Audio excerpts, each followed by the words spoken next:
Alright guys, welcome to another video. Sound a bit miserable, didn't it? Welcome to another video. Hope you've been enjoying the other ones. Today we're going to be sorting out a couple of issues on this car. One of them being the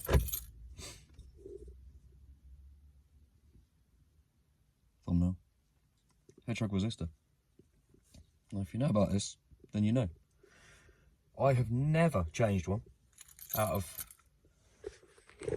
all the times I've probably needed to. I say all the times, maybe, I don't know, half a dozen times or so. I mean, it's not causing an issue. What now? I was going to show you, but let me turn you around so you can see. Make some weird noises after you power it off and whatever. I mean, it's working currently, but the majority of the time it's not working. With this fault, people report that it will just gradually stop. Now, I've only had the car 2 weeks. Well, by the time you're watching this video, probably 6 weeks. But people report that they just, as I say, gradually stop working over time. And also, the controls, they usually work on one setting. The blower will work on one setting. So, it's a final stage resistor. That's its correct name. I got this off eBay. I think I might have paid £16 for it. Genuine ones, I can't remember what they are. They're either 60 quid or 80 quid, but people seem to be replacing them with those anyway. So people report as well that they are a bit of a pain to change because of where they are. Now I'm gonna drop the seat all the way back, and luckily for me, I've got a snap-off steering wheel, a quick release steering wheel, should I say. So let me get that off, and then I'll show you. There you go. Part of the issue that people talk about is being able to access the what you need to access, because it's quite low for room inside there. However, not in our case, it's not. So yeah, initially you've got to, don't need to take the battery off or anything like that. Ideally, take the key out of the ignition.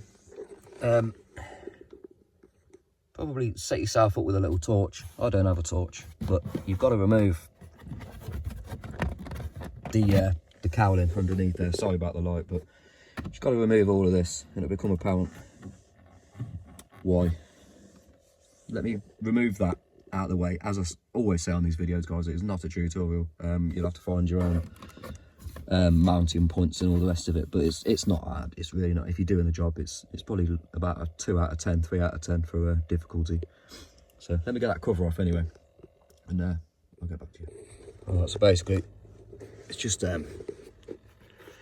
several screws and one clip, which was there, and then not forgetting that one,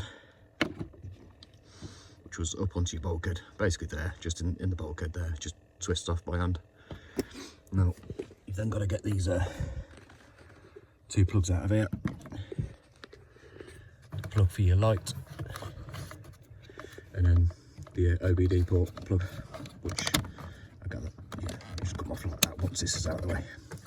There's also 2 little clips here and here, so you've got to be a bit forceful, not very, but, and then yeah, too short. This is why that, well, somebody knew about it because it's taped up, but what is it? Maybe that's why it don't bloody work. Right guys, so this is out. It's got BMW written on the side of it, and I'm no electrician, but I'd say that was my problem. Not much else that controls these anyway, apart from the blower motor itself, but that would usually be on or off. Now this is the new one. That's how it should look. Pins are all in the same place. Now, it came out of that hole up there. So the screw hole to the right of the screen. I can't point to it because I'm leaning on my other arm, sorry. it houses itself into that hollow space there. Now, you've normally got to take, I say I can't point, now I'm pointing, this block here out to get to it. However, the long and short of it is, I didn't do that. Now, that thing that you saw dangling down before has got a keyway in it. And it goes into there and moves this rod.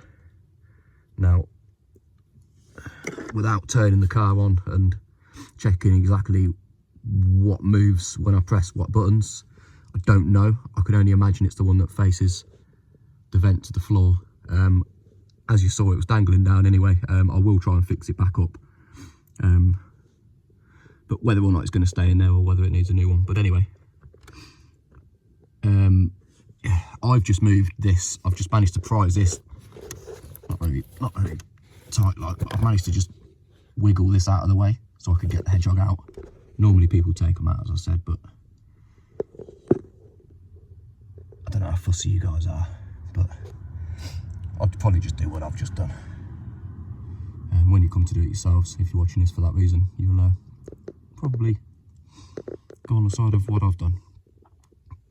But yeah, that's it. Let me get that hedgehog back in there. It was only in by one screw as well. That one there in the centre of the screen about now. So yeah, anyway. Sorry, I'll say that one there. Might be that one there that's just behind that wire.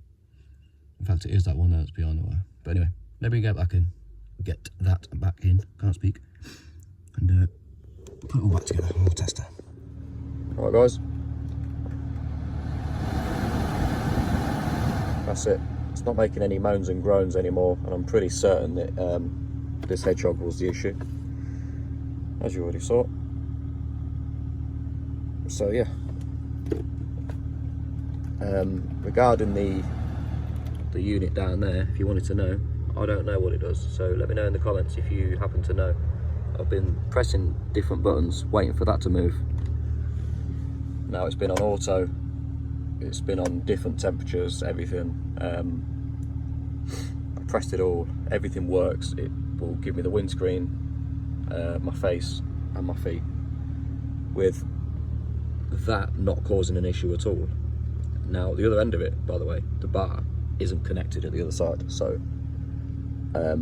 yeah, I need to find out what that actually does do. But apart from that, job well done, I would say. Fixed. Now, wasn't really that in depth, was it? If I were you, I would most certainly remove the unit that was in front of it. I might have said in the last clip, just wedge the thing past it. That was really, really difficult off camera. I've not spent really long, but I've spent a good 10 minutes trying my hardest not to break everything under there, including my back, while I'm laying on my back, wedged underneath the, you know, with my head on the pedals and whatever else. So yeah, it wasn't the best. So just don't cut that corner, is what I'm saying. Just find a decent way to remove it and remove it. Because my hands are hurting now. But anyway, hope you enjoyed that one. Enjoy's a strong word, isn't it? But as I always say, guys, loads to come on this. Loads to come on me on my dad's e46 as well. So please like and subscribe. I know this wasn't that informative, was it? But I don't know how informative it needed to be fair. It's quite straightforward, as I said. It's all right. If you don't mind getting into that little gap down there, just make sure you got a light with you. That's all I would say. And anyway, I'll see you in the next one, guys. Peace.